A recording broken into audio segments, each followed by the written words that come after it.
सच में ई गली के मासूम बच्चन से तो हम परेशान हो गए बानी। हमारा अपन कोनो पर्सनल लाइफ बाकी ना। अरे सोशल लाइफ के मतलब ये थोड़े ना होला कि आदमी अपना पर्सनल लाइफ भूल जाए। आज से ये सब कुछ बंद।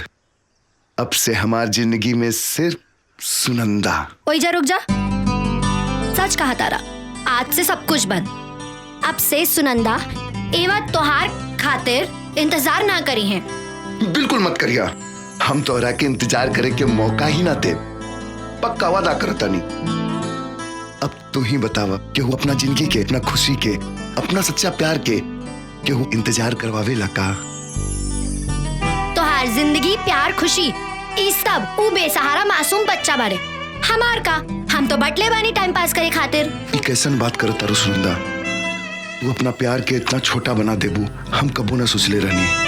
अरे तू हमरा खातिर टाइम पास ना बल्कि और ना तो का आशुतोष, हम इतना छिप छिप के तोरा से मिले खातिर आई नहीं। और तू?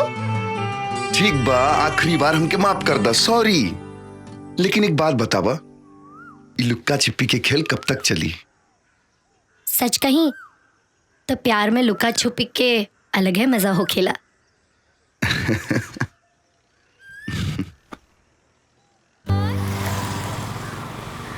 देखो आशुतोष, इस बार तो तुमको मैंने बख्श दिया, अगली बार ऐसा किया तो छोड़ूंगी नहीं।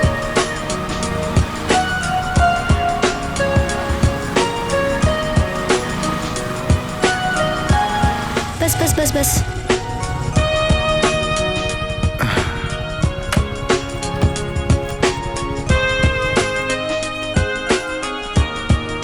सच कहीं सुनंदा तो तोहरा के छोड़ के जाए के मन न कर रहल बा। अच्छा? लेकिन हमार तो ऐसा कुछ मन न कर रहल बा। तो कोनो ऐसा उपाय करा कि तोहार मन भी ऐसने करे। बड़ा मुश्किल में तोहार जान फंस गइल बा।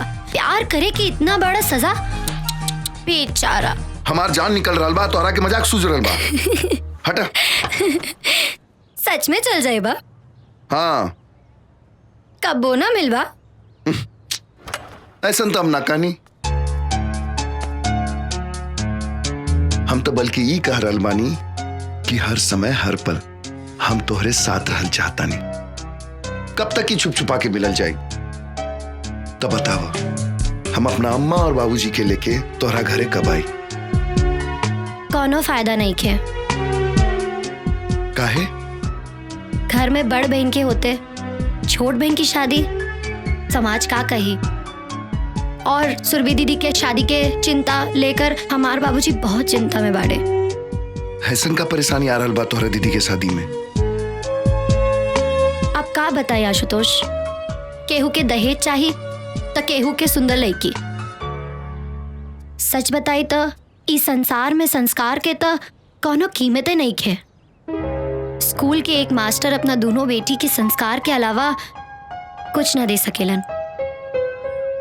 ऐसा मत कहा सुनंदा। ई धरती पे कोनो कीमती चीज बा तो वह संस्कार। एगो इंसान के पहचान ओकर संस्कार से ही होखेला। अगर हम तुहार बात मान ली तो तू ही बतावा, काहे सुरभि दीदी के शादी में इतना प्रॉब्लम्स आ रहल बा? दीदी के मन में एक डर बैठ गइल बा। बाबूजी के रात के नींद उड़ गइल। और माँ, हमार अम्मा तो कुछ आपन बीमारी तो कुछ दीदी की शादी की चिंता से अंदर ही अंदर घुट रहल बानी। हम तोहार और तोहरे घर के परेशानी समझ रहल बानी। ऊपर वाला पे भरोसा रखा, सब ठीक हो जाए। अब चलो जल्दी से मुस्कुरा दा, न तो हमू दिन भर परेशान रहब। चला ठीक बा, हम चल रहल बानी। तू अपन ख्याल रखा।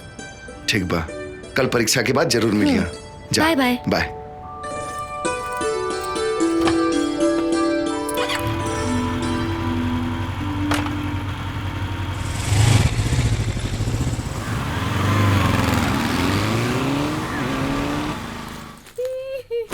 रश्मि, अरे सुनंदा, आ गईलू तू?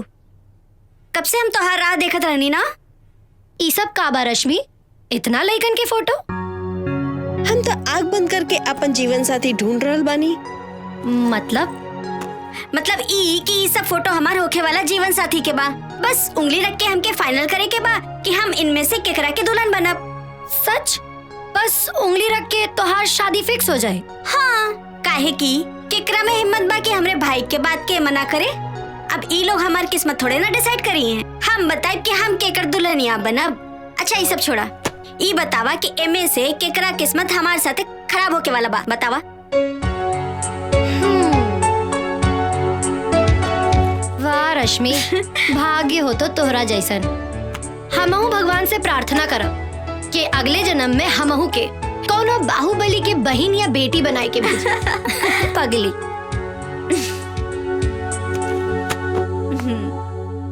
ई बतावा सुनंदा, आशुतोष कैसन बना? एकदम फर्स्ट क्लास। आपकी परीक्षा खत्म होके के बाद हम तीनों जने कहीं घूमे चलल जाई, खूब गुलछर्रे उड़ावल जाई। काल परीक्षा खत्म होके के बाद हम तो जाइब सबसे पहले अपन घरे। तू ही जाई हा आशुतोष के साथ गुलछर्रे उड़ाई। हाँ अच्छा अच्छा, तो के जलन न हुई अकेले जाइब ता? बिल्कुल ना हुई रश्मि मैडम। अच्छा अच्छा, एक बार और सोच ले सुनंदा, तू सिर्फ आशुतोष के हमरे हवाले नहीं करत बाड़ू। अपनी जिंदगी, अपने जीवन साथी, अपनी खुशी सब कुछ हमरे हवाले करत बाड़ू। और कहीं हम लेके फुर हो जाए ता? फिलहाल हमरा से ज्यादा अफसोस तो इन बेचारन के हुई जौन तोहरा उम्मीद में ई बिस्तर पर पड़ल बाने। कहा मोहन, बाबूजी सही करल बनन का? भैया बाबूजी के बात कहूँ गलत भइल बा का? अरे देखा बाबूजी, मोहन भी रहुए के तरफदारी करल बा। वो सब तो ठीक बा, काम कब संभल बा? मतलब हम समझनी ना बाबूजी। इतना बड़ा अपन कारोबार बा, अब हमरा से संभालब मुश्किल हो रहा बा। हम चाहत बानी ई जिम्मेदारी अब तू संभाल ले। जी बाबूजी, हम बहुत जल्दी ही संभाल ले, लेकिन हम कुछ दिन और अपन जिंदगी जियल चाहता नहीं। रउआ तो जानते बनी कि बस्ती के गरीब बेसहारा बच्चन के खुशी ही हमरा खातिर सब कुछ बा। हम कहाँ मना कर रहा बानी, हम तो तोहरा इ नेक काम में तोहरे साथ बानी। सच कही तो हमरा के तोहरा ऊपर बहुत गर्व बा। कितना नेक दिल हमार बेटा बा। बाबूजी जे कुछ बानी हम रउआ और अम्मा के कारण ही तो बानी। फिर एक ने काम और ही कर दा, सुनंदा के हमार बहू बना के ही घर में ले आवा। अरे अम्मा ही का कर रहल बाड़ी? तोहार अम्मा सही कह रहल बाड़ी। तोहरा के कोनो मुश्किल हो रहल बा, सुनंदा के अम्मा बाबू से हम बात कर ली। ना ना, ऐसा कोनो बात नहीं है बाबूजी। दरअसल सुनंदा के बड़ बहन के शादी जब तक नहीं हो जात तब तक बात करल ठीक नहीं है। सुरभि के शादी खातिर सब लोग बहुत परेशान बा।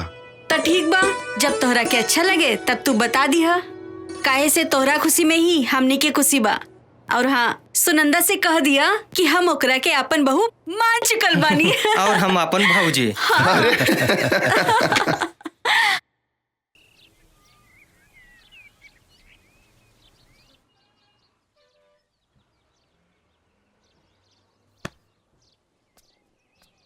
हाँ गेलू, इतना देरी कहाँ रह गेल रहलू?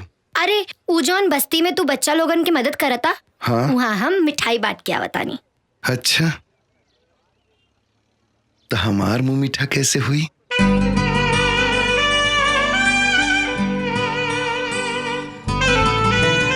देखा, तू जौन मुंह मीठा करे के सोच रहल बाड़ू ना, हमार इरादा उ नइखे। अच्छा, हम समझाई कि हम कहाँ समझ रहल बानी? देखा, जौन तू करल चाहता रू उ सब शादी के बाद होखेला।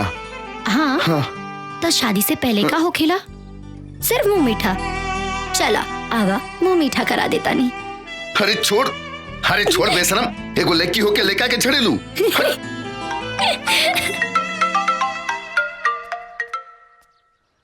हाँ माँ, प्रणाम। खुश रह बिटिया, खुश रह। राउर तबियत कैसन बा? अरे हमरे तबियत का कहा बा बिटिया, बस एक बार सुरभि बिटिया के शादी तय हो जाए, हमरा के सब रोग से मुक्ति मिल जाई।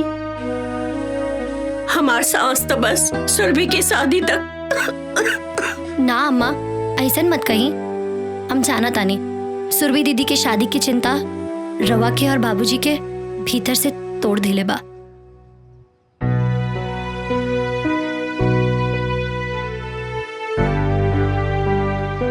अच्छा सुना, आज ना सुरभि के देखे खातिर लड़का और उनकर अम्मा आ रहल बानी।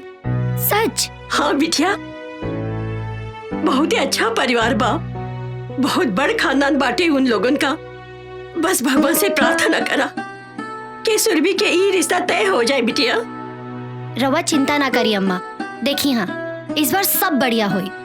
लेकिन अब तो बहुत डर लागे लागल बा। इतना लइका हमने सुरभि बिटिया के देख के नका चुकल बाड़। ए अम्मा, बेटी के माँ बाप होके के मतलब ई थोड़ी बा कि रवा हमेशा खुद के खोजते रही।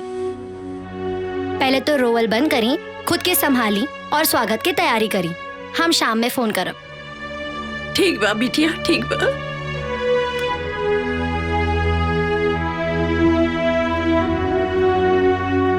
कमाल बा, अम्मा के तो बड़का बड़का ज्ञान देते रहलू कि बेटी के माई बाप होके के मतलब ई थोड़े ना होके। आशुतोष, तू ना समझ रहल बाड़ा। हमार बाबूजी के ई हालत बा कि उनकरा के सुरभि दीदी के खातिर कौनो लइका मिल जाए। टूट चुकल बाड़े हमार बाबूजी बिल्कुल। हे सुनंदा, अगर तू ऐसे हिम्मत हार जेबू तो कैसे काम चली? अच्छा सुना, अगर तुहार दीदी के रिश्ता तय हो गेल तो हमरा के का देबू? अरे हम सच कर रहल बानी, तुहार दीदी के रिश्ता तय हो जाई और ये आशुतोष के भविष्यवाणी बा। अब बतावा दक्षिणा में का मिली? अगर ऐसा हो गई तो जौन मांगबा ऊ दे दे। पक्का? चला चला।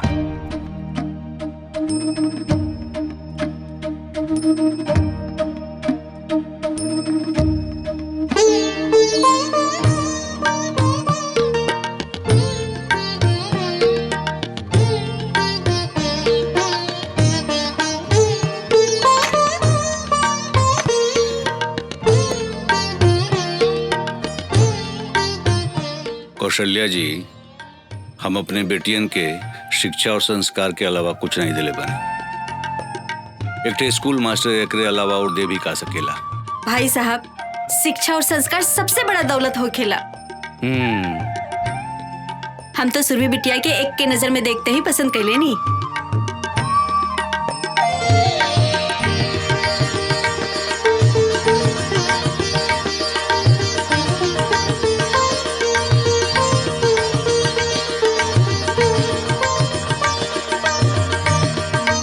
बहन जी, रहुआ हमरा सुरभि के बहू बना के ना हमने के नया जीवन देहले बानी।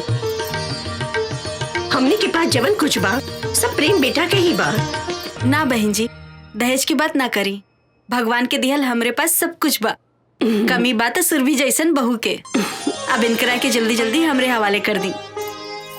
प्रेम बेटा, अगर सुरभि से कुछ पूछल चाहत होगा तो ना बाबूजी, हमरा इनका से कुछ पूछे के नहीं है। काहे कि माँ के पसंद ही हमार पसंद बा, कि माँ की खुशी में हमार खुशी छुपल बा। तो इहो बता दा कि तोहार खुशी हमरा खातिर हमार जिंदगी बा।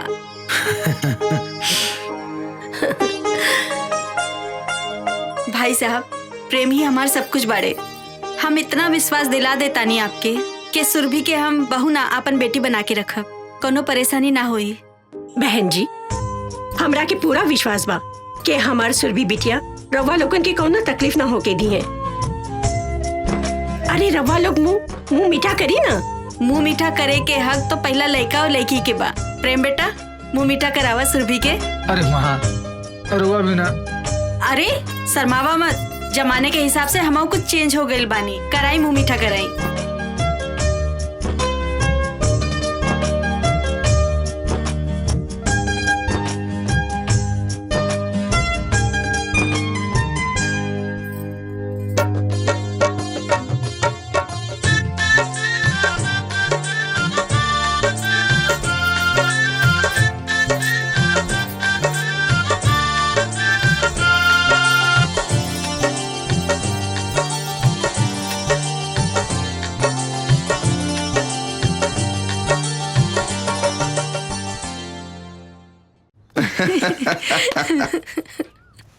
सच में आज पूरा दिन तोरा साथे गुजार के बहुत अच्छा लगल। काश ऐसने हर दिन हुई। हाँ हाँ, शादी के बाद देखब हम तोहार प्यार। बड़े बड़े रोमियो के प्यार की किस्सा हमके पता बा। प्रेमिका और पत्नी चाय और केतली की तरह हो खेली। प्रेमिका चाय की तरह गरम और पत्नी केतली की तरह। एक सेकंड। हाँ दीदी, कैसन बाड़ू? सुनंदा, हमार तोहार साथ बस अब कुछ ही दिन के बा। काहे दीदी ऐसन काहे कह रहल बाड़ू? अरे बाबा, हम विदा होके प्रेम जी के घर चल जाए तो तोहरे साथे कैसे रहब? विदा होके प्रेम के घर? अच्छा, अब मतलब प्रेम के साथ? हाँ सुनन्ना, प्रेम जी और उनकर अम्मा मतलब हमार होके वाली सासू माँ बहुत अच्छे लोग बड़। सच? अच्छा ये सब छोड़ा, ये बतावा कैसन बाड़े हमार प्रेम जीजा जी? और पहले तो एक काम करा, हमके फटाफट उनके फोटो व्हाट्सएप कर दा। नहीं, उनकर दर्शन तो यहाँ आवे की बाद ही हुई। ना दीदी ऐसन मत करो ना प्लीज। अरे पगली, पहले हमरा के तो जी भर के देख लेवे दे। अच्छा तो ई बात बा, चला ठीक बा, मौका दे देता नहीं, लेकिन हमरा आए के बाद कोनो मौका ना मिली। मंजूर? मंजूर। अब जल्दी से भाग के यहाँ आ जा, हमरा के तोहरा से बहुत बात करे के बा। हाँ दीदी। अच्छा ये बतावा, हमार जीजा जी कौन शहर के गुंडा बाड़े? जहाँ तू अभी रह के पढ़ाई करल बाड़ू। का बात करल बाड़ू? तब तो फिर हम यहाँ उनसे मिलकर आपन परिचय खुद दे दे। अच्छा अब हम रख लल बानी। काहे इतना जल्दी क्यों? अरे पगली, तोहर जीजा जी के जी भर के देख तो लेवे दे हमरा के। ठीक बा दीदी, रखा तानी। अब हमार सर पूरा करा। ठीक बा, मांगा जे मांगे के बा। रहदा रही सही समय पे हम अपने आप मांग ले। चला आज हम तोहार मुंह मीठा कराई। काहे? तू काहे? खुशी के बात तो हमरा खातिर बा, तो हम करवाई। अरे बुड़बक, तू समझत नहीं खू। जब तोहार बहन के रिश्ता तय हो गई, मतलब हमनी के रास्ता क्लियर हो गई।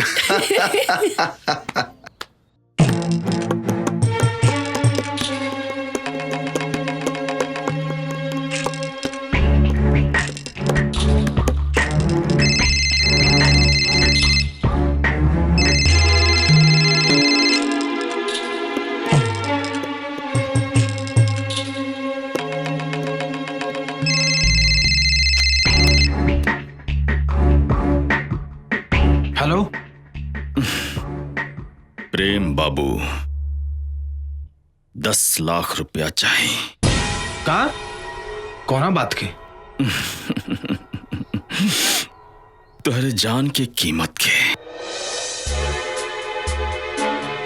इतना सारा बिजनेस,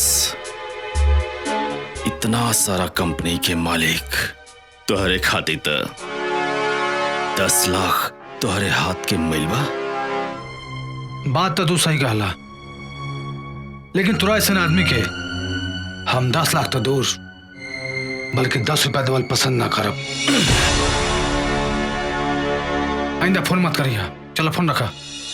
फोन तो हम रखते, लेकिन तोरा के एकर बहुत बड़ा कीमत चुकाओ के पड़ी।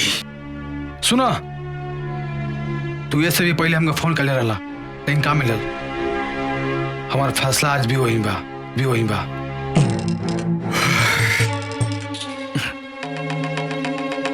तो ठीक बा,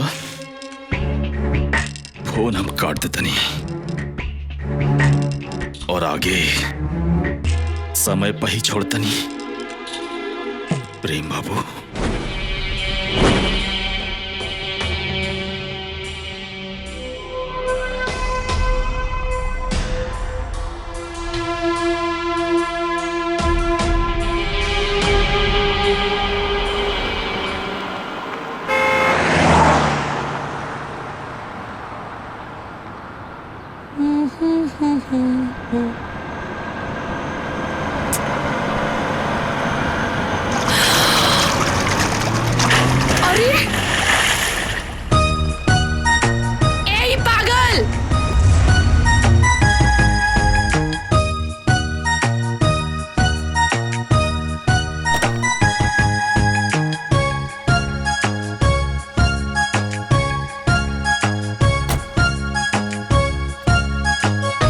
सॉरी, हमरा के माफ कर दी। हमरा से गलती हो गई। का गलती से? हमार पूरा कपड़ा खराब कर देला। देखी, बुरा मत, एक बात कही, गाड़ी में हमरा पानी की बोतल रखल बा, कहीं तो रउआ रही किचन में साफ कर देत पानी। रहे दिए नाटक, रवा जैसे आदमी के हम अच्छे से जाने ली। देखी मैडम, रउआ जैसे सुतता नहीं, हम वैसे बिल्कुल नहीं। देखी, अच्छा ये बताई, रउआ कहाँ जाए के बा? कहीं तो रउआ के छोड़ देते पानी। कोनो जरूरत नहीं है, हम चल जाए। ठीक है मैडम। It's okay, it's ठीक है मैडम। ऑटो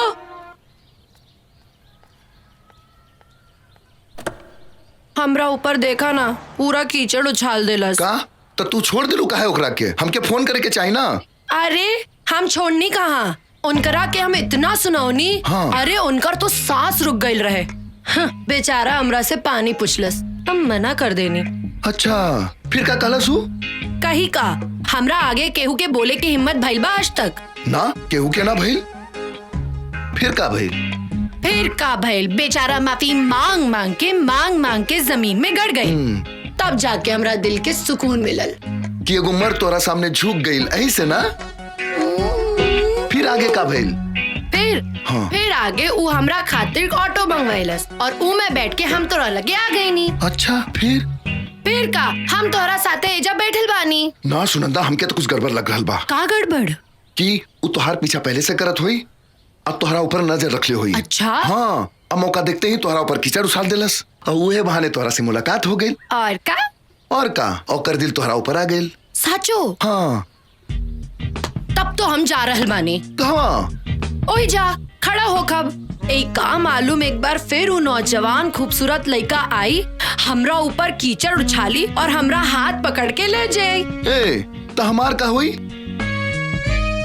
तू कौन लड़की पे जाकर कीचड़ उछाल दी है? ए सुनंदा, हमारे जिंदगी से तोहरा दूर होके के मतलब आशुतोष के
दर्द होता ना? दर्द होता ना तुझे? प्रेम बाबू इतना बड़ा बिजनेसमैन 10 लाख रुपया तुझसे मांगला नहीं है? उल्टा हमारा खातिर फोन रख। फोन रख बोलते हमरा की।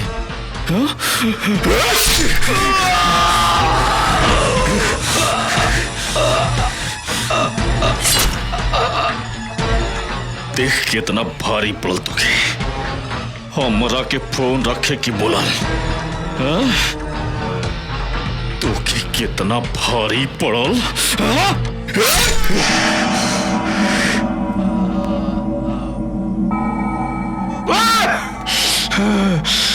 अपने आप के मर्द समझा था, धोखा से बाहर करके तू बात थोड़ा जिंदगी पर कुत्ता।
सुनंदा सुनंदा का भेल तो के का हमरा बचला सुनंदा हमरा बचला अरे का भेल तो के हमरा बचला के ऊ हमरो भी मार दी के मार दी तो के हमरा बचला अरे सुनंदा कुछ बताइबो हमके ऊ सुनंदा जे उनकरा के हमरा के भी मार दी अरे के मार दी तो के कुछ बताइबो हमके अरे काहे परेशान बाड़ू सुनंदा सुनंदा अरे अबे आशुतोष के कॉल करत है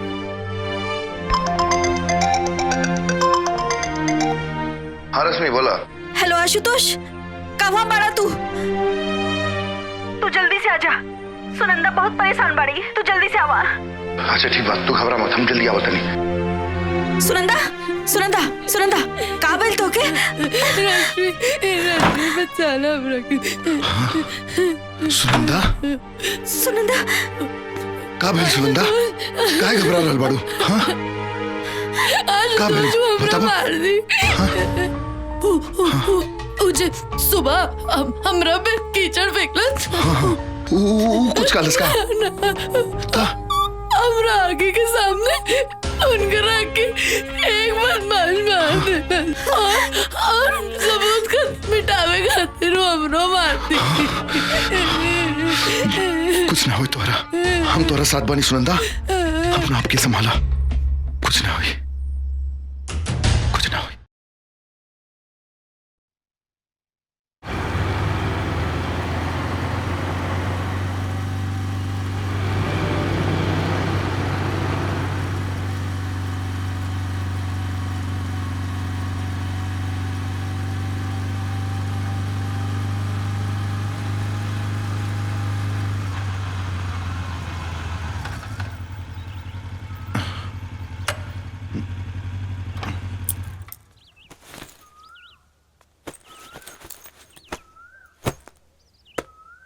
अब तू जा सब कुछ भुला के अपना दीदी के शादी की तैयारी करा और सुना अपना ख्याल रखिया अगर तोहरा के कुछ हो गए तो हम परेशान मत हो हम अपन ख्याल रखब बाकी हम तोहरा के अपना घरे भी ना ले जा सके नहीं अरे इस सब फालतू बात के बारे में मत सोचा वैसे भी तोहरा दीदी के शादी के बाद अम्मा बाबूजी तोहरा घरे आई हैं बस इस शुभ घड़ी के खूब बढ़िया से एंजॉय करा एक बात के ध्यान रखिया अपना तरफ से केहू के भी शिकायत के मौका मत दिया ठीक बा हम खूब एंजॉय करब और शादी के हर एक पल के जिए के कोशिश करब बस अब खुश ठीक बा हम चला तनिया ठीक है संभल के जाइए हाँ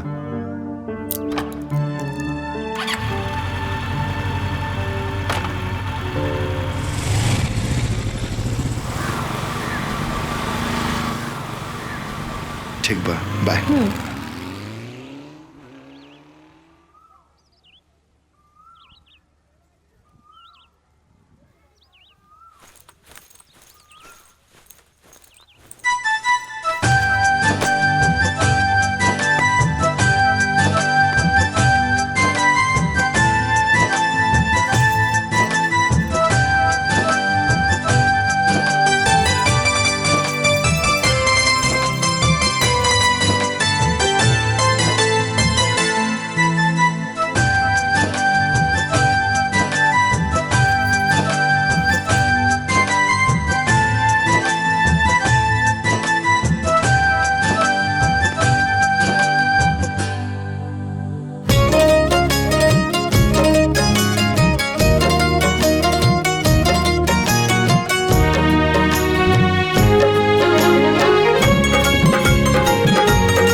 अरे बाबा, हम विदा होके प्रेम जी के घर चल जाए तो तोहरे साथे कैसे रह? विदा होके प्रेम के घर? अब अच्छा, अब मतलब प्रेम के साथ? हाँ सुनंदा, प्रेम जी और उनकर अम्मा मतलब हमार होके वाली सासू माँ बहुत अच्छे लोग बड़।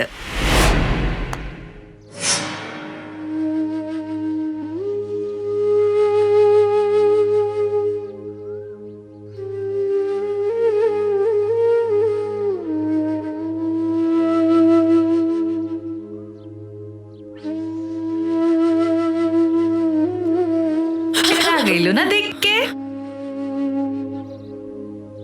हाँ दीदी, हमके तो विश्वास नहीं के होत। कबो कबो तो हमरो विश्वास नहीं के होखत कि प्रेम जी जैसन। अच्छा बतावा, कैसे लगला तोहर जीजा जी? अब हमका बताई दीदी, हमरा तो कुछ समझ में नहीं के आवत। अब हम का कही? सच कही सुनंदा, प्रेम जी तो यहाँ से चल गए ना, बाकी हमार दिल भी साथ लेके चल गए ना।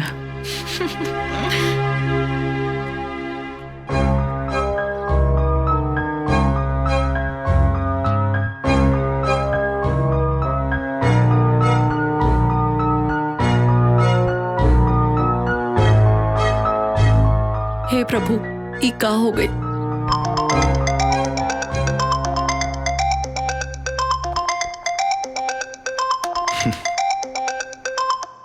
हाँ सुनंदा, बोला।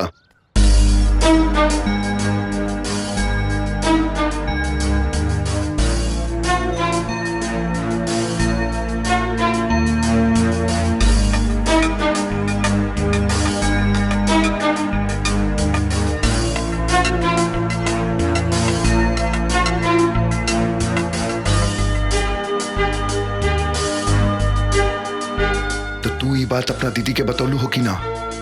ना आशुतोष, हमार हिम्मत ना भय। दीदी तो अपन एक एक पल प्रेम के सपना में जी रहल बाड़ी। अगर दीदी के सच्चाई पता चली। अच्छा आशुतोष, हमके एक बात नहीं के समझ आवत कि इतना सब कुछ हो गई, लेकिन अब तक प्रेम के घर से कोनो खबर ना आयल। हम का कहता नहीं? अगर हो सके तो तू एक काम करबा, जाके मालूम करा कि सच का बा। शायद हम जे देखनी हा वो गलत होके। भगवान करे कि गलत हो। हम अभी प्रेम के घर जाके सच के पता लगावे की कोशिश करता नहीं। तू उनका घर के पता भेजा जल्दी। हाँ हाँ ठीक बा।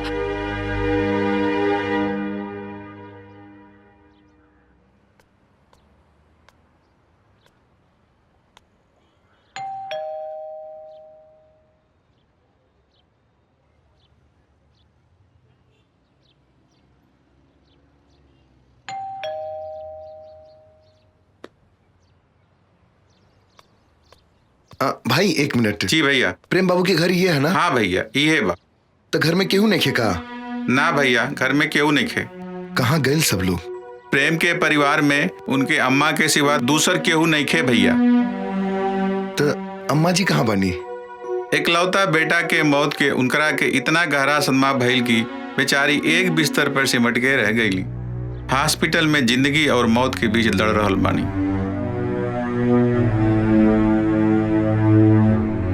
हाँ ठीक बा, धन्यवाद।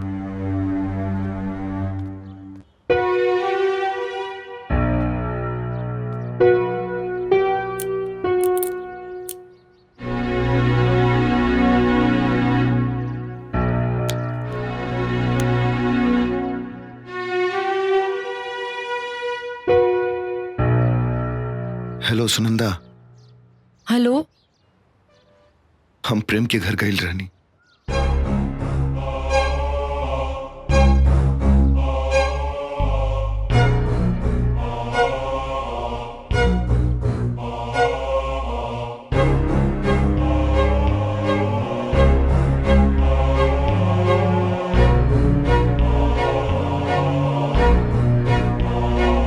सुनंदा, सुनंदा। हे भगवान, कौने धर्म संकट में डाल देला। वो के रहे प्रेम के मर्डर करे वाला। घरे में बताई कि ना बताई? पानी। पंडित जी कहन गई रही हाँ तो यही महीना के आखिरी में शुभ मुहूर्त बा कहत रहा। हाँ बहुत अच्छा दिन बा। तो रउआ का सोच रहल बानी जी? सब इंतजाम तो हो ही गइल बा ना? हाँ सब इंतजाम तो होइए गइल बा, बस खाली एक कनाता टेंट वाला जोन बाटे उहे बाकी रह गइल बा, तो एक दो दिन में कर देब। हम सोचत रही हैं कि हम शहर जाके आप प्रेम के माता जी से तारीख के बारे में बात करके सब फाइनल कर देत बानी। एमे कहे कि का बाजी जितना जल्दी शादी की तारीख तय हो जाई अच्छा रही। तो ठीक बा, हमें को काम करता नहीं, हम काले चल जाते नहीं शहर। आजे जाके प्रेम के माता जी से मिल करके उनसे सब कुछ फाइनल कर लेता नहीं। ठीक बा। बाबूजी की सच बता दी का? चुप चुप के का सुन रहल बाड़ू? कुछ ना दीदी, बल्कि हम सोच रहल बानी कि तोहार शादी में हम का करी। तू अभी सोच रहल बाड़ू और हम कब का सोच चुकल बानी। अच्छा सुनो, हम अपन ससुराल जाए और अपन पति देव के खूब सेवा करब और उनकर अम्मा के भी, और उनकरा के कबो शिकायत का मौका ना दे। सच कही सुनंदा, आजकल तो हमार प्रेम जी भी हमार सपने में आवत बाड़ो और हमार नींद खराब करके भाग जाला। सुरभि बेटी। आई नहीं बाबूजी। हमार ए समय सच बतावल ठीक ना हुई। दीदी कितना खुश बाड़ी।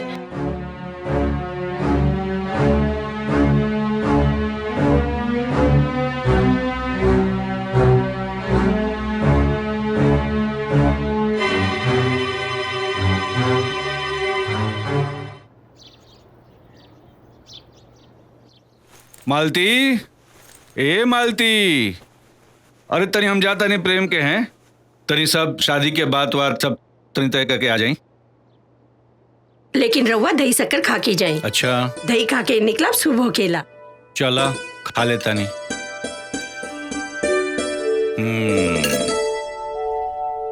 बाबूजी हाँ रास्ते में खाए के कुछ सामान बा, याद से खा लियो। चला ठीक बा। अब दीदी हम बानी ना बाबूजी के साथ में, अब तब बाबूजी के कोनो बहाना ना चले दे। बाबूजी हमके कॉलेज में कुछ काम बा तो हम सोचनी और रौरा साथे चल के हम अपन भी काम निपटा ले और इहे बहाने अपना होके वाले जीजू से भी परिचय ले ले। ई बात बा। मालती देखा अब तो और कुल टेंशन खत्म हो गई ना। चलो सुनंदा चल जाओ, चला चला।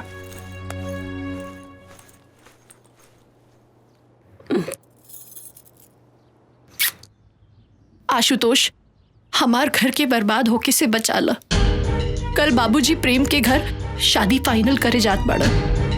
अगर बाबूजी वहां पहुंच गए तो प्रेम के सारा सच बाबूजी के मालूम पड़ जाए और सच जानकर हमारा अम्मा मर जाई हैं। सुरभि दीदी तो वो तो टूट जाई हैं। हमार घर बर्बाद हो जाए। आशुतोष, हमार बाबूजी के प्रेम के घर जाए से रोक ला, प्लीज रोक ला। हम तो हारी एहसान कबू ना भूल पाई। रोक ला आशुतोष, रोक ला।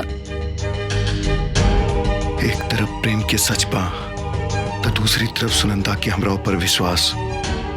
क्यों हम उनकर बाबूजी के प्रेम के घर जैसे रोक ले?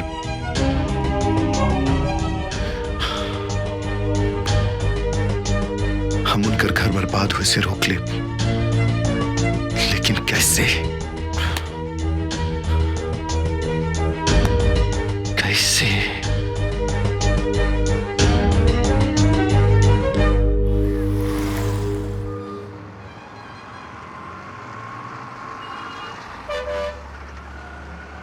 बाबूजी हमरा बहुत भूख लागल बा। चला ला ना, देखा अम्मा का दिले बानी, खा ला। ना माँ बाबूजी, आज घर के ना, आज चली कहीं बाहर खाइल जाए। लेकिन बेटा बहुत देरी हो जाई, समझल कर बात के। अच्छा चली चाय ही पी लिया जाए। बेटा बहुत देर हो जाइए, वो काम कर जाओ। प्रेम के घरे चले के उनका अम्मा जो चाय वाय बना के दिया वो पी लिया। ठीक बा ना? ठीक बा। हाँ चला। हे भगवान। चले आ गई।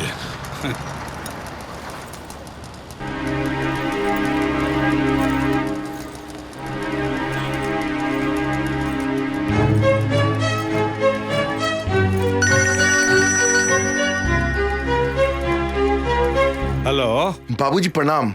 हम प्रेम बोल रहल बानी। प्रणाम प्रणाम प्रणाम। खुश रह बेटा, खुश रह। बाबूजी हम और अम्मा कुल देवता की पूजा करे खातिर गांव आइल बानी। अच्छा, हम तो बेटा तोरे घरे आए रही, तोरा घर के सामने खड़ा बानी। शादी का तारीख तय करे करल है ना? अरे तो बाबूजी रवा खुद कर ली ना, हम अम्मा के बता दे। लेकिन बेटा हम चाहत रही कि तोरे अम्मा से एक बार। अरे बाबूजी अम्मा बुरा ना मानिए, बल्कि वो खुद कहत रहनी है कि अपना खुद के मुताबिक शादी की तारीख तय कर ली। ठीक बा बेटा, तो हम शादी का तैयारी शुरू कर देता नहीं। ठीक बा ना? गलती हमरे से हो गई। हमके बाद जौन तो फोन का के आवे के चाहत रहा। अरे कोनो बात ना बाबूजी, अपन ख्याल रखिया। प्रणाम। खुश रह बेटा, खुश रह।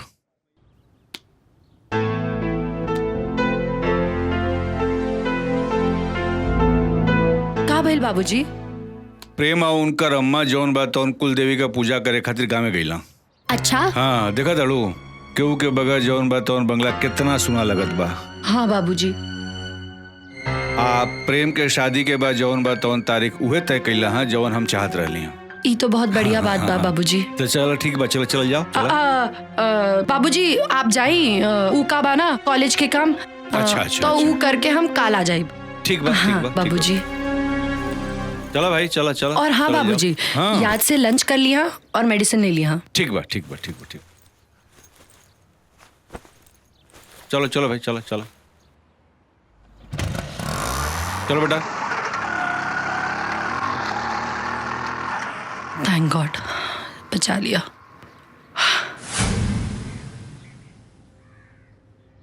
हाँ, हमरा के माफ करता सुनंदा। प्रेम बन के कॉल करे के अलावा हमरा पास दूसर कोनो रास्ता ना रहे। आशुतोष, तोहारी ई एहसान हम अपन जिंदगी भर ना भुला पाए।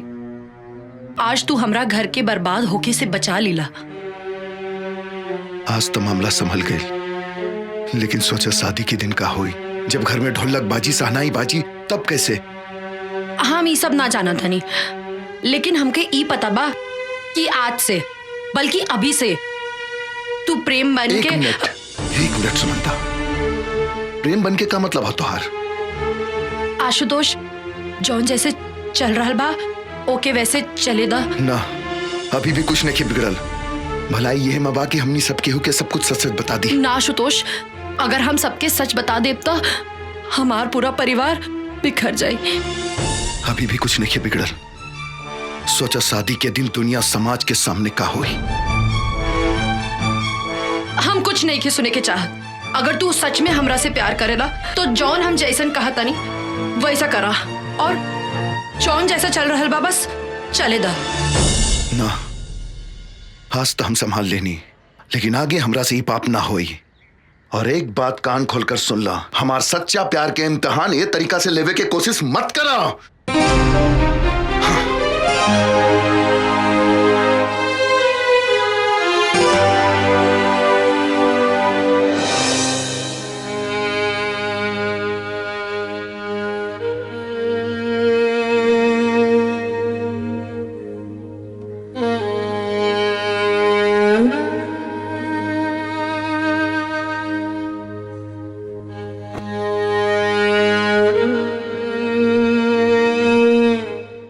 ये साड़ी तोरे पे बहुत सुंदर लगी। और हाँ, ससुराल में जाइए ना तो केहू कुछो बोली जवाब मत दिए। हाँ? पहले पहल सब बोलेला, बाद में सब ठीक हो जाला। बाबूजी, हम पानी लेके आवत आनी। ए बेटी यही ले ले जा। जी अम्मा। रख दिए।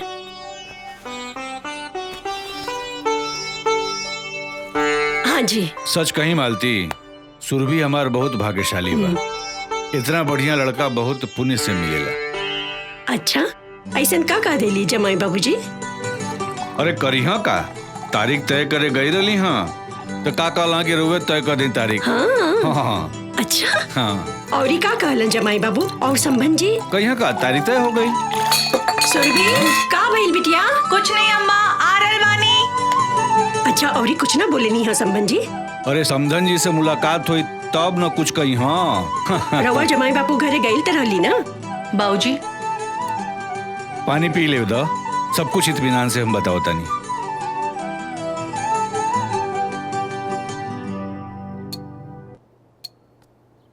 लगता तू पूरा कहानी सुन ले बगैर मनबू नहीं।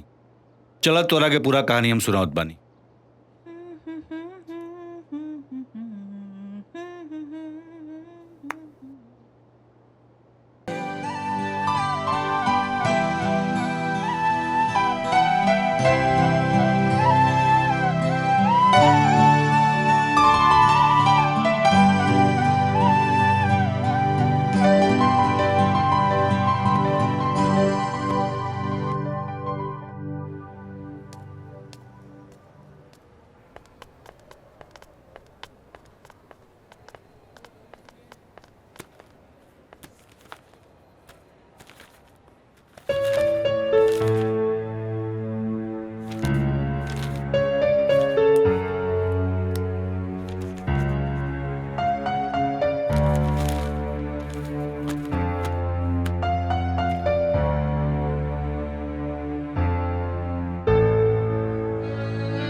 सिस्टर बीपी पल्स तो ठीक है जी। फर्स्ट चेक द बीपी। जी बीपी चेक कर लेना और टाइम टाइम से दवा देते जाना, ठीक है? और उसकी रिपोर्ट हमें बता देना। ओके सर। ओके।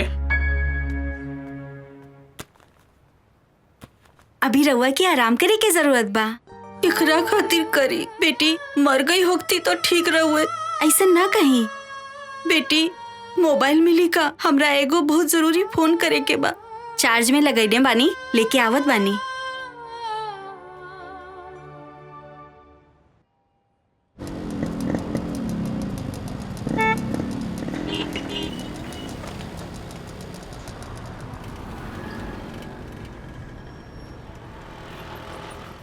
गुप्ता जी 25 तारीख के हमारे सुरभि बिटिया का शादी बा, लेकिन एक दिन पहले हमारे दरवाजा पर शहनाई बजे के चाहिए। मास्टर साहब आप चिंता ना करी, सुरभि हमारे बहन के समान बाड़ी। हम ऐसा इंतजाम करब कि लोग देखत रह जाइए।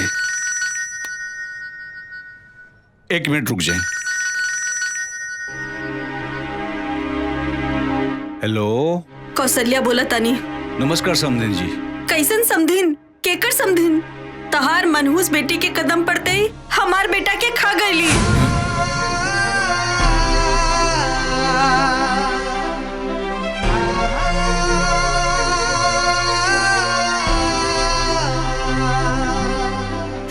इतना फोन मत करिया, समझला? हमार तोहार कोनो रिश्ता नहीं खे।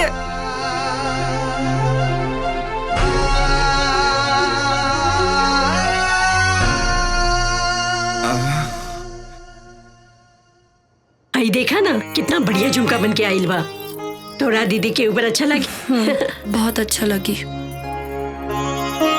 चूड़ियों बढ़िया बा। देखा सब अच्छा बा। अरे का हो गई? बस कुछ ना माँ। तोहार सुरभि दीदी चल जी है ना, तू ही तो हमरे पास रहबो ना। हमकी सुरभि दीदी के खूब खूब याद आई।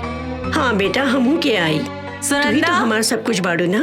सुनंदा उठ, चल का चल हो गई रे? हमार बिहार में डांस ना करबू, उठ जा। यार दीदी चल बताओ कौने गाने पे डांस करबू? आगे आवो, बताओ। सोच ले बाड़ू?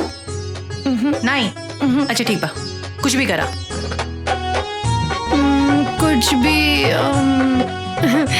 कुछ हमरा नहीं के मालूम, तू बतावा। उ गाने पे करना, मेहंदी लगा के रखना, डोली सजा के। नहीं नहीं, मेहंदी है रचने वाली। Not bad. बतावा कैसे करबू? आप बता। मेहंदी है रचने वाली, हाथों में गहरी लाली।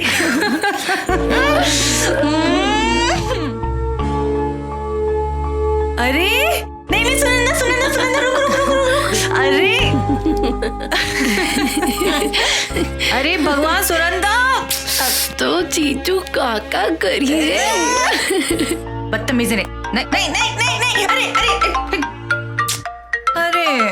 अरे ए दीदी। हाँ इला प्रेम जीजू के फोन आयल बा। उनका फोन प्रेम जी का? हाँ हमार खातिर? हाँ।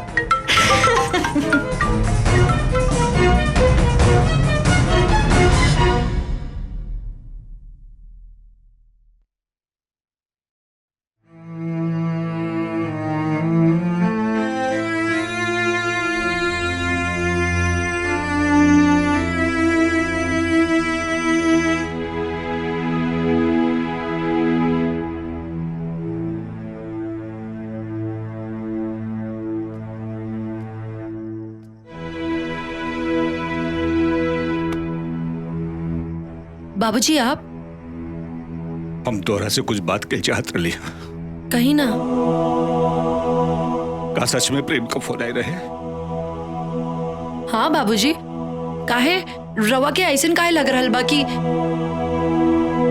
आज प्रेम के अम्मा का फोन आए रहे। प्रेम का सच जाने के बाद भी तू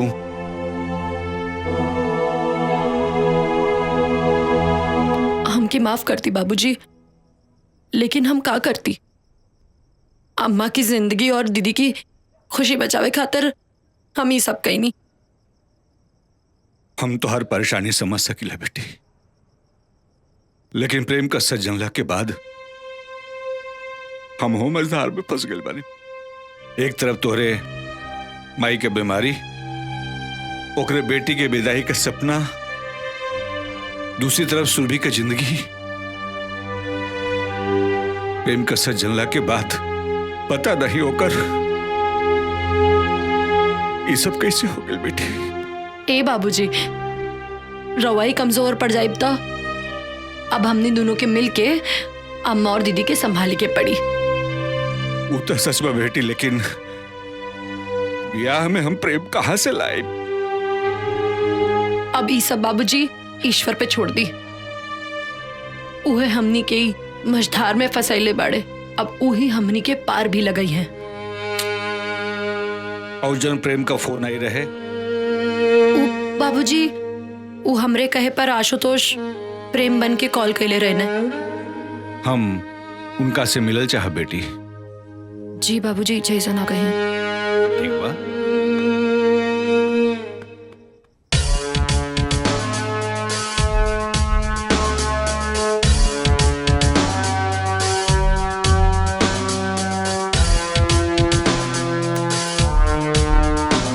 सर, एगो सुनंदा नाम की लड़की के आईडी मिलल बा।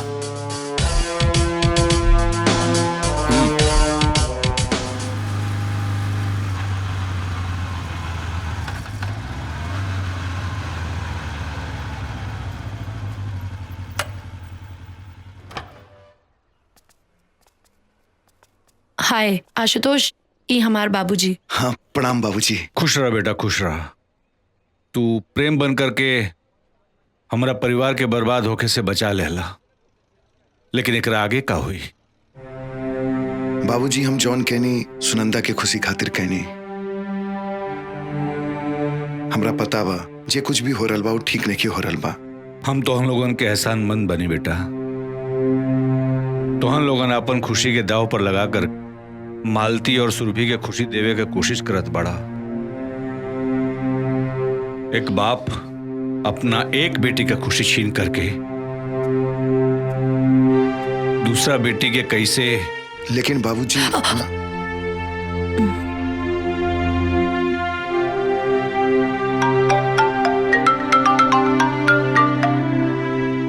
हेलो, हम पुलिस इंस्पेक्टर रवि बोल रहा बनी। प्रेम वर्मा मर्डर केस में रउआ से कुछ जानकारी लेवे के बा। प्रेम मर्डर केस? लेकिन हमरा के कुछ नहीं के मालूम। सबूत बा हमरे पास। पूरा छानबीन के बाद हम रउआ के फोन कर रहल बानी। घटना के टाइम रउआ हो जा रहनी, ये बात सही बा कि ना? हाँ, लेकिन हम घबराए के कोनो जरूरत नहीं के।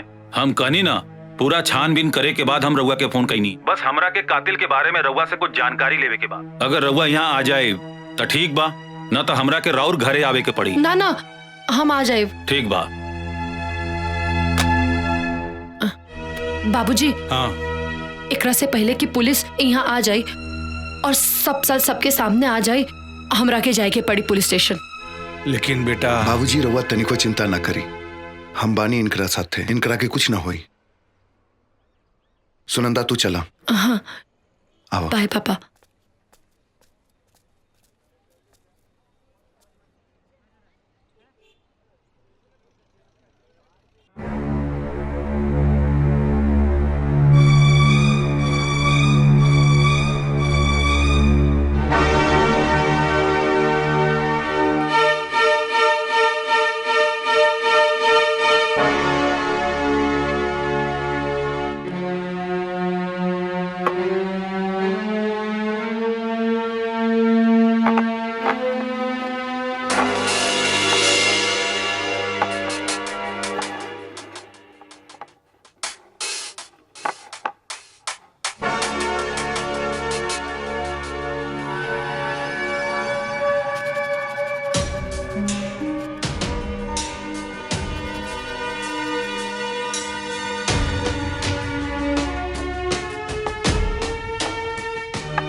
का भइल बाबूजी, रवा बहुत परेशान लग रहल बानी। अरे प्रेम का दोस्त आयल बा ना शादी में मदद करे खातिर। का प्रेम के दोस्त? हाँ। लेकिन प्रेम था, और ई कौन प्रेम के दोस्त था? कहीं आशुतोष तो नहीं भेजले बा ना? अरे ना बाबूजी, आशुतोष तो हमरा साथे रहे। ए बाबूजी, और रवा तो जाना तानी, आशुतोष कुछ ऐसन करी तो हमरा के बताइए जरूर। रवा टेंशन न ली, हम जाके देखा तानी, ठीक बा?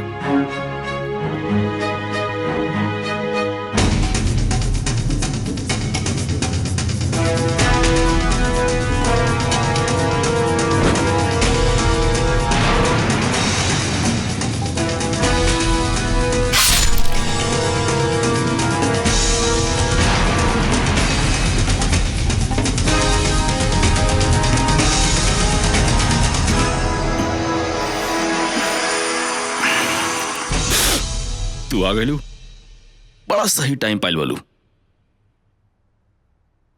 हम तो मुंह मीठा कवल बनी, तू कला। तू एजा परेशान मत होगा, अभी हम शादी तक बनी जा, आराम से मिल बैठ के बात कर ले जाई। सुनंदा तू आ गई लो। ई पुष्कर जी हैं, तोहार जीजा जी प्रेम जी के दोस्त।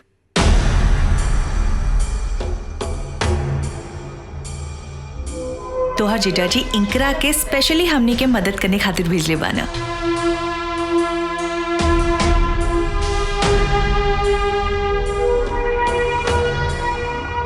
बड़ा खुश नसीब बने जा आप लोग, जौन प्रेम जैसन आप लोगों को दामाद मिला। लाखों में एक बा हमार दोस्त। अरे खड़ा काहे बनी, आई बैठी, साथ में नाश्ता कर लिया। हाँ सुनंदा बैठा। ना दीदी, हम बहुत थक गइल बानी, और फिर पुष्कर जी तो शादी तक यहाँ रही हैं, तो खूब बातचीत हुई।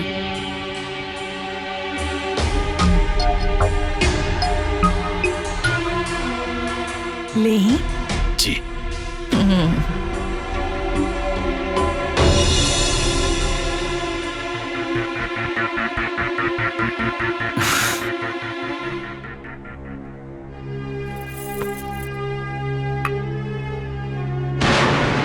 पुष्कर जी हैं, तो हाँ जीजा जी प्रेम जी के दोस्त।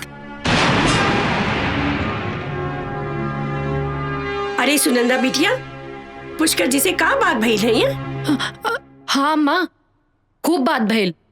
ऊ प्रेम जीजा के खूब तारीफ करत रहे। हाँ ता दामाद जी तारीफ करे के लायक बटले बा ना।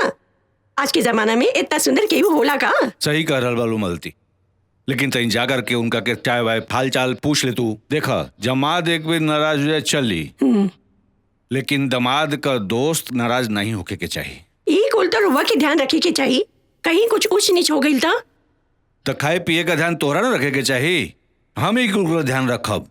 देखी बड़ी मुश्किल से सुरभि बिटिया के इतना अच्छा रिश्ता मिलल बा। अरे हम तो उम्मीदें छोड़ देले रहली, लेकिन ये घर में फिर से खुशी के दिन आइल बा।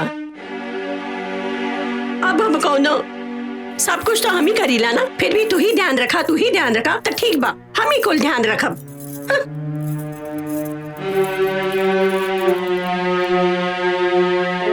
ए बेटी, मिल रहलू उनका से के बना? बाबूजी, ई पुष्करी प्रेम जीजा की किलर बाड़े।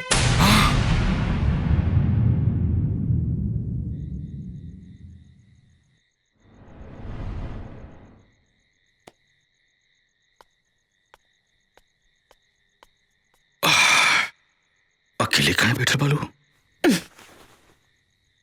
यहाँ आवे के पीछे तोहार मकसद का बा? प्यासा कुएं के पास क्यों जाता है? मतलब? हमरा सब कुछ पता बा। देखा ना, तुहार अम्मा बाबूजी शादी का सपना देखा तलो, और तुहार बहन सुरभि वो तो सब ख्वाब बन रहा बिया। हमरा समझ में नहीं आवत, वो प्रेम खाती हाँ? जौनी प्रेम के मार देले बनी, वो प्रेम से शादी करे खाती। परेशान बानी हम। मुंह बंद करा अपन। मुंह बंद करी? बंद कर ले। तू हमारे साथ था? यहाँ से जाए खातिर का कीमत लेबा? इज्जत से जाए खाती?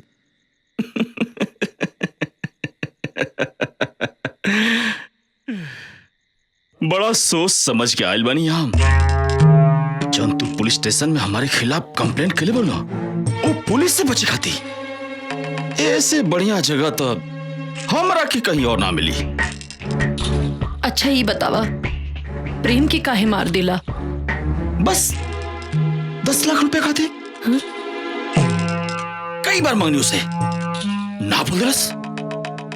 हमारा गुस्सा आ गई, दिमाग हमारा ठनक गई,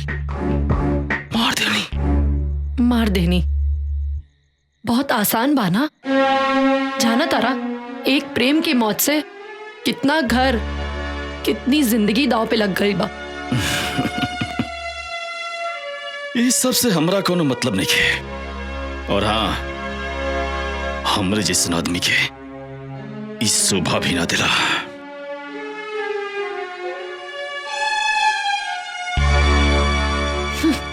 बास्टर्ड।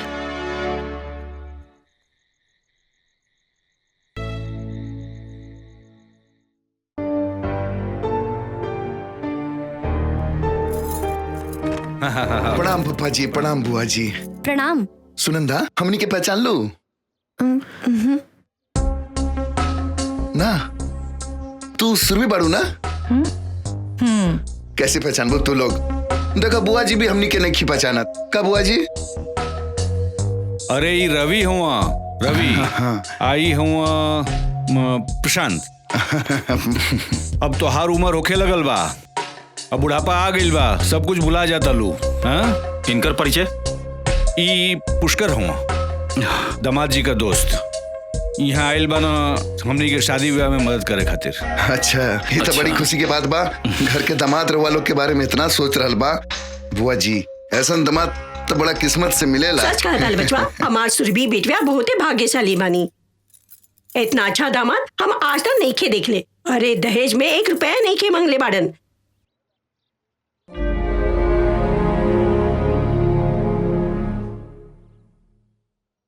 अरे सुरभि बिटिया, यहाँ लोग के चाय वाय पिएबू?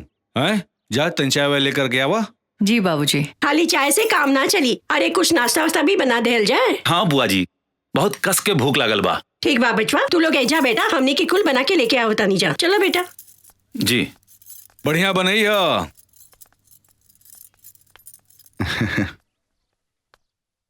और पुष्कर बाबू बताएं प्रेम जी के बारे में, उनकर पसंद उनकर नापसंद, ताकि शादी ब्याह में कोई तरह की दिक्कत ना हो सके।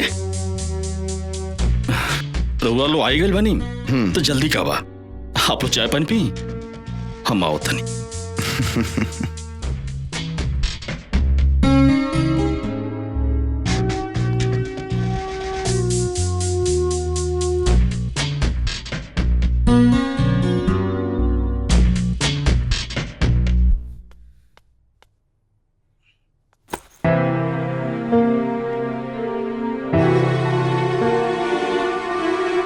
अचानक ही दो रिश्तेदार आधा मकना, इस सचमुच रिश्तेदार हमाया सुनंदा का कोनो चाल बाटे।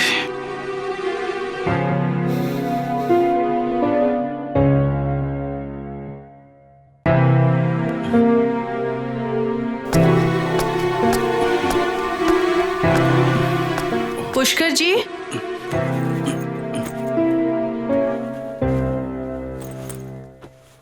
ई का आपन सामान पैक करल बानी?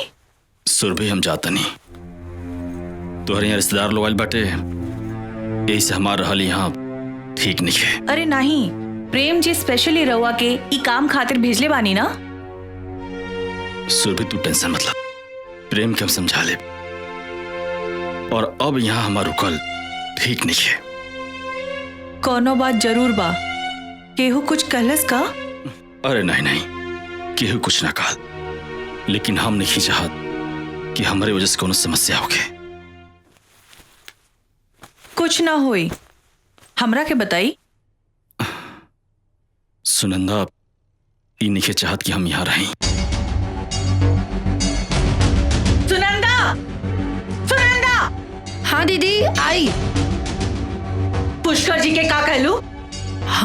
हम कुछ ना कहनी। और इनकर यहाँ रहले से तोहरा का प्रॉब्लम बा? हम कुछ ना सुनब, माफी मांगा उनकरा से। कितना मुश्किल से हमार नसीब में ई दिन देखे के मिलल बा, और तू घर आए मेहमान से ऐसा व्यवहार कइल जाला? अगर पुष्कर जी यहाँ से चल गए ना तो हम तोहरा के कबो माफ ना करब।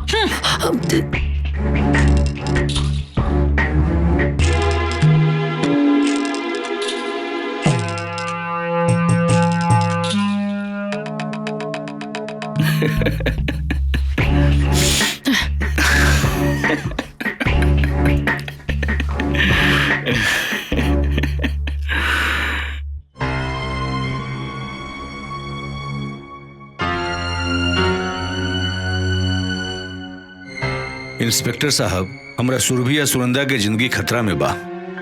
पता नहीं पुष्कर कोने खतरनाक इरादा से यहाँ आइल बा। ओकर जिंदगी बचा ले इंस्पेक्टर साहब। रउआ हाथ मत जोड़ी, हम विश्वास दिला रहल बानी कि सुरभि और सुनंदा के कुछ न होके देव। और रहल बात प्रेम के सच्चाई के, तो ये कहल बड़ा मुश्किल बा कि जे दिन मालती जी और सुरभि के सच पता चली वो दिन का हुई। चिंता तो यह बात के है इंस्पेक्टर साहब, बार बार कोनो अनहोनी के आशंका हमनी के सच बतावे से रोक रहल बा। लेकिन कब तक आशुतोष? एक ना एक दिन मालती जी और सुरभि के पता तो चलबे न करी। लागत है कि हमनी के अभी पुष्कर के ऊपर फोकस करे के चाहिए। एक तरफ सुनंदा के जान खतरा में है और दूसर तरफ सुरभि। सबूत मिटावे खातिर सुनंदा के जान भी ले सकेला। ना आशुतोष, हमरा रहते ऐसा ना होई। हम मानता इंस्पेक्टर साहब, लेकिन जनता नहीं, वो पुष्कर जौन बा तो सुरभि के सुनंदा के खिलाफ भड़का रहल बा। दोनों बहन के बीच में दीवार खड़ा कर रहल बा। त करे दी, ओकरा के अपना मकसद में कामयाब होके दी, और दोनों बहन के दुश्मनी उनकरा के उलझा के रखी, बुझली? और उनकरा के ऐसा लगे के चाहिए कि वो अपने मकसद में कामयाब हो रहल बने। लेकिन इस सबसे हमनी का क्या फायदा हुई? होई आशुतोष, उनकर ध्यान सुनंदा और सुरभि के बीच दीवार खड़ा करे में लागल रही और हमनी के उनकरा खिलाफ जाल बिछावे में लागल रहा। बाकी एकर खबर उनकरा के न चले। तो इंस्पेक्टर साहब आप ये बताई आपका आगे का प्लानिंग बा? पुलिस के टीम टेंट वाला और हलवाई बन के कबो एजा आ सकेला। बस रउआ लोग के बड़ा इत्मीनान और कायदे से काम लेवे के पड़ी उनकरा से, और पुष्कर के शक न होके। ठीक बा, जैसन रउआ चाहता नहीं वैसने हुई। गुड। ली चाय पी। का रउआ भी वजीर बादशाह में उलझा रहेला? वजीर बादशाह में ना उलझल रहिला, हम अपना बेटा आशुतोष के बारे में उलझल रहिला। तो हमरा के बता दी, हम ओकरा से मौका देख के उलझल रहा। हमरा के मालूम बा कि हमारा चाल पे वो कौन चाल चली है, हमारा कौन बात पे वो तकरार करी है। ई शतरंज के बिसात पर मोहरा ना, ई हमार आशुतोष बाणे। हमरा के तो हमेशा सुनंदा के माँ बाबूजी के चिंता लागल रहेला। बेटी का बाप इतना मजबूर रहेला। तू गलत कर रहल बाड़ू शांति। सदानंद जी से हम मिलल नहीं खे, लेकिन उनकरा बारे में हमरा के मालूम बा। बिटियन के पाल पोस के बड़ा करे वाला बाप कभी कमजोर नहीं हो सकेला। सच कहीं कमजोर हमनी के बानी जा। अपने बेटा के बारे में सोचत रहेली, बेटी के पाल पोस के बड़ा करब, ओकरा शादी बियाह करे का सौभाग्य सब कर के नहीं मिले। सच कर रहल बानी रहुआ। कन्यादान के सौभाग्य किस्मत वाले माँ बाप के मिलेला।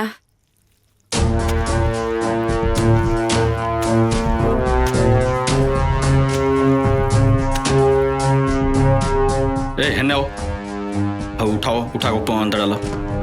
हाँ हाँ राइट, चलो ओके, साइड नो साइड नो साइड नो।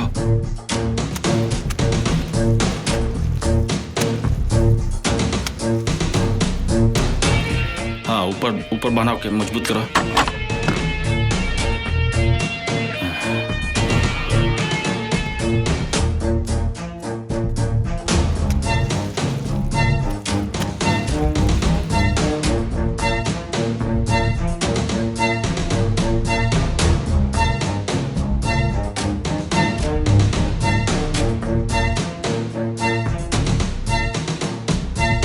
अरे पुष्कर बाबू, आई आई आई आई आई।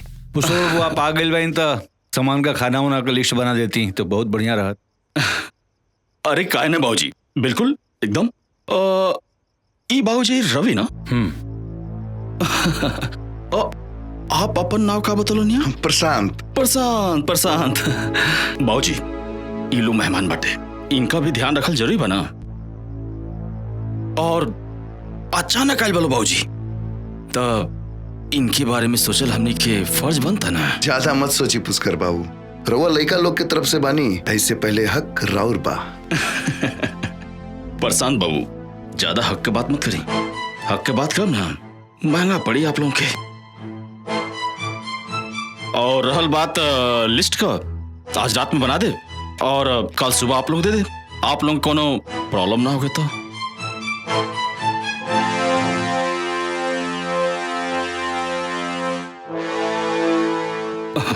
अरे इतना सोचले का बात बा? आप लोग कहीं तो अब लिस्ट बना दी? ना ना, ऐसा कोनो जरूरत नहीं है, कल आराम से रउआ लिस्ट बना ली, ठीक बा? अरे भाई, ये लिस्ट बनावे के चक्कर में हमरा के मत फंसावा जा, तो हम लोगों को जवन इच्छा हो के तवन करत जा। सही कहते हैं बाबूजी, आप चलिए आराम करिए, और रहल बात हमने के सब देख लिया जाए।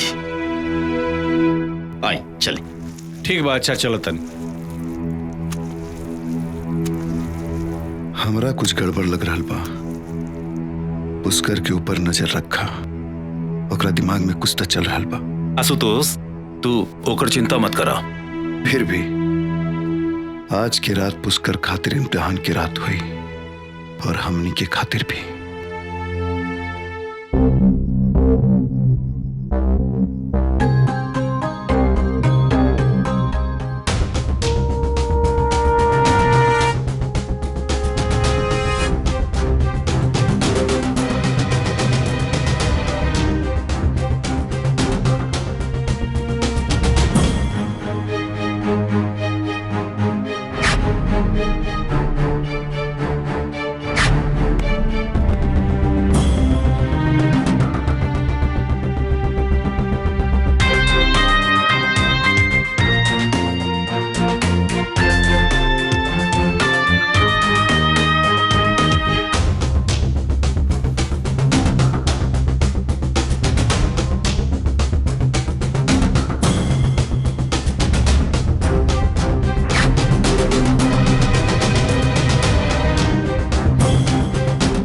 कुछ न कुछ गड़बड़ तो जरूर बाटे।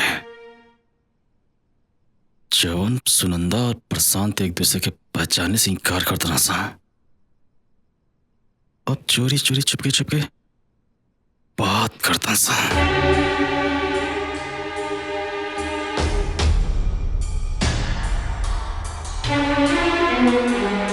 आपन शक दूर करे खाते एक ही उपाय बा। एक तीर से दो निशाना।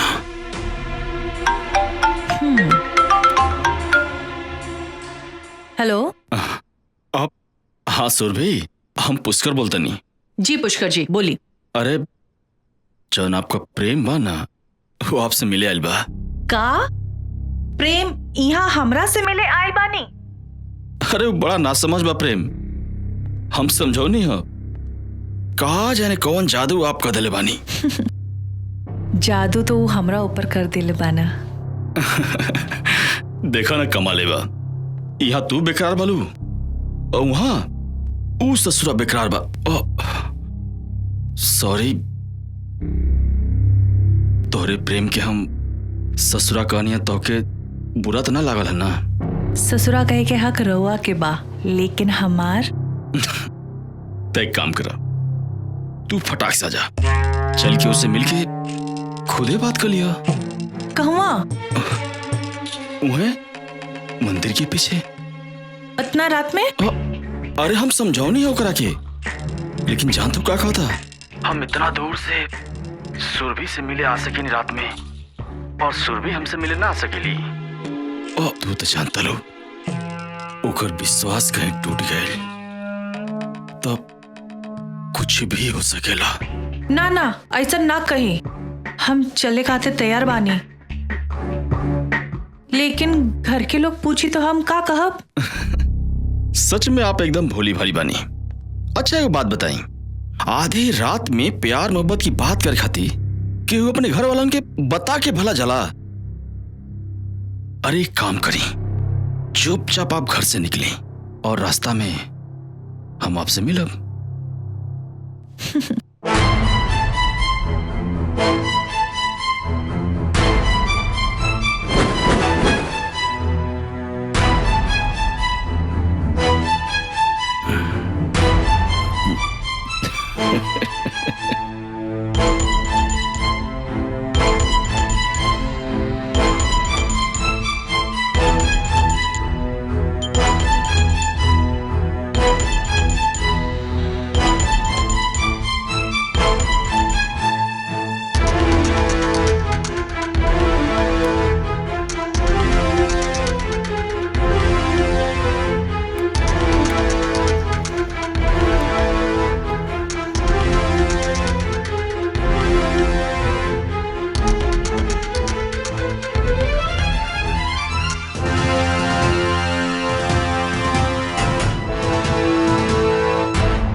शक सही निकला। पुलिस वाले यहाँ रिश्तेदारी कौन निभा निकाल, ये सब सुनंदा का चाल बटे। का सोच रहे बानी पुष्कर जी? और वो रवि के साथ है, कोई और हमरा के देख ले ही तो बहुत बदनामी हो जाई। चली लौट चली। घबरा मत, हमरा तो लगता है सब सुनंदा कौन कौन चाल बटे, तो क्यों देखल नहीं चाहत। हमरा के ऐसा लगता जब हम घर से बाहर निकलत रहनी तो वो हमरा के देख लेलस। सही कतल तू, सच बताई तो तुहार शादी होखत वो देखा लिखे चाहत। कल हम ओकरा से ये बात करे। ठीक बा, आओ चलो।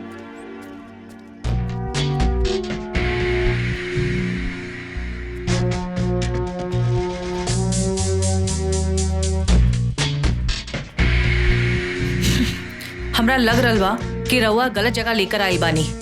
प्रेम जी तो वो मंदिर के पास। गलत जगह ना, बिल्कुल सही जगह लेकर बानी। सुरभि जी हमको समझ नहीं ना, प्रेम जी कहाँ बानी? प्रेम प्रेम प्रेम प्रेम प्रेम प्रेम प्रेम के तो मार देनी। हाँ हाँ अपने हाथों से। और तोरा नहीं है ना तो अपने बहन से पूछ ला, और ओकरे भी बात पे ना होके ना तो अपने पिताजी सदानंद से पूछ ला। और रहल बात सुरभि जी, जवन काम प्रेम करित ना, अब वो काम हम करब।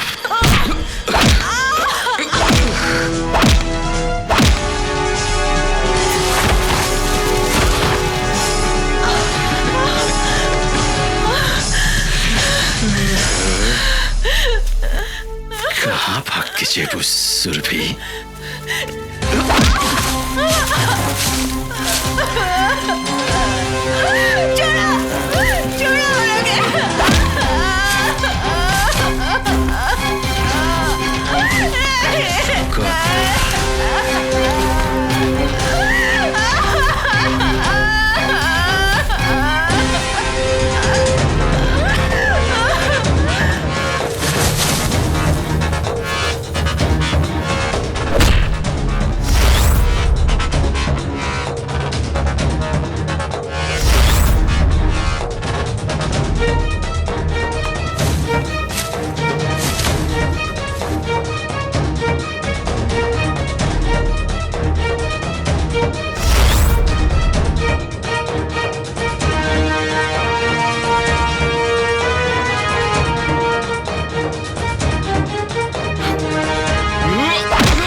रउआ लोगन बाहर आई।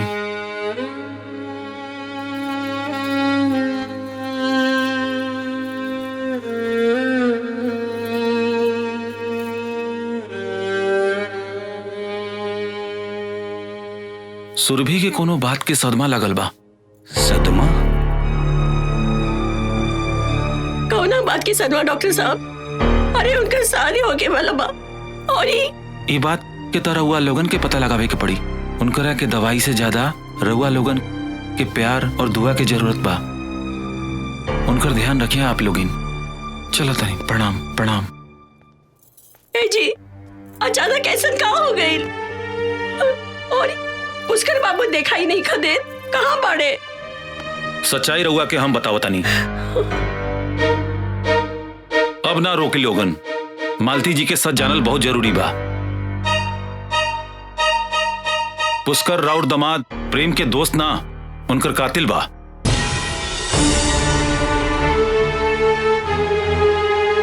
राउर दमाद प्रेम तो मर चुकल बाणे। अम्मा मालती संभाल अपना के, संभाल अपना के। मालती संभाल अपना के, मालती संभाल अपना के, संभाला संभाला। बाकी मालती जी रउआ चिंता ना करी।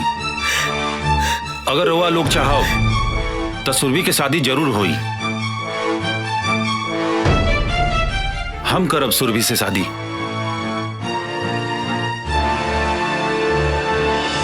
ई घर से सुरभि की डोली जरूर उठी।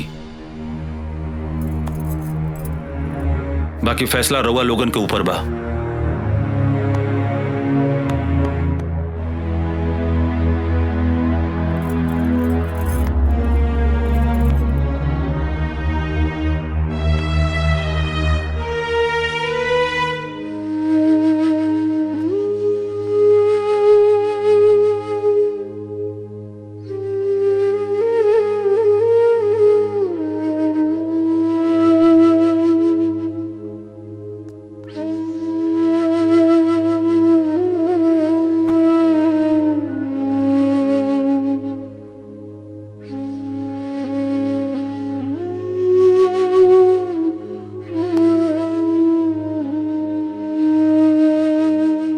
हमरे दीदी के हाथ में मेहंदी कितना सुंदर लागी ना। मेहंदी खूब सजी।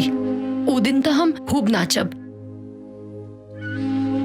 लेकिन ऐसा तब हुई जब तोहार दीदी रवि से शादी करे खातिर तैयार हो जाई हैं। तैयार काहे ना हुई है?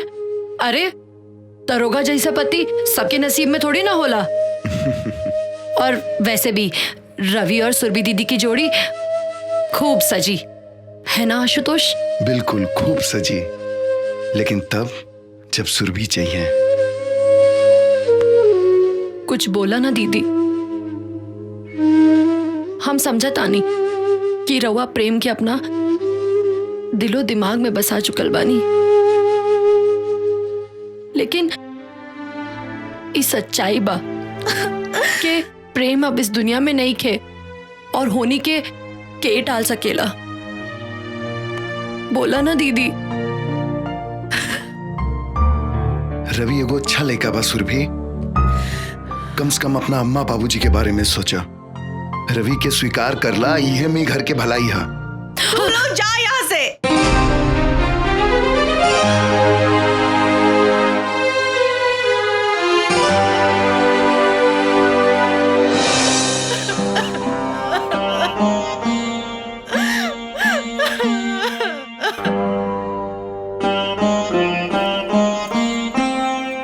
अच्छा, अब हमरा के जाए के पड़ी। अगर सुरभि कोनो फैसला कर लेता, हम हमेशा साथ देवे खातिर तैयार बानी।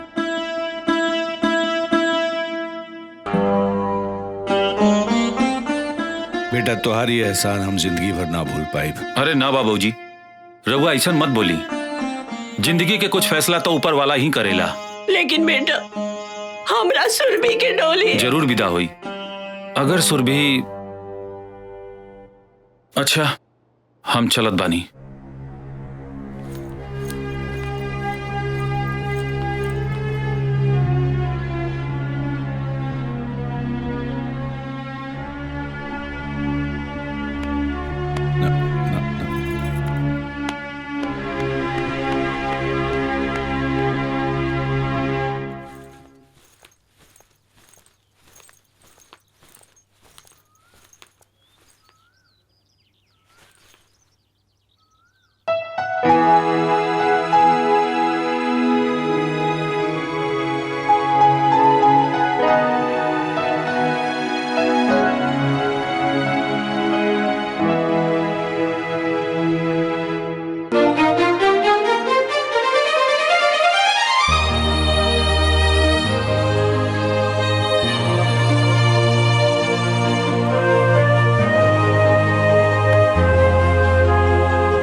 ना सुरभि, अब रोए के समय खत्म।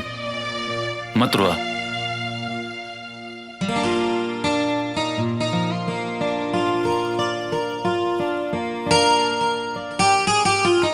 ये आशुतोष बाड़े।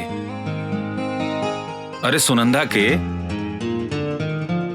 अब तोहरा के जितना आशीर्वाद देवे का बानू इनकरा के दा। काहे के जाना तारू, तोरा घर के खुशी, तुम्हारी इज्जत और सुनंदा के प्यार और हमरे जिंदगी में नई खुशी सब इनकर देन बा। हम तो हर आसान कैसे हम जे कुछ भी कहनी सुनंदा के प्यार और खुशी खातिर कहनी। एक बहन के दूसरा बहन खातिर प्यार और त्याग देखकर इस समझ में आ गेल कि धरती पर सबसे खूबसूरत कुछ बा तो प्यार के डोर बा। एक इंसान के भीतर दूसरा इंसान खातिर अपनापन महसूस करावेला। तो सुनंदा के प्यार के खातिर एगो काम और कर दी। कल ई घर से एक डोली ना 2 डोली विदा होके के चाहिए। अगर रउआ तैयार बानी तो हम रवि जी के साथ।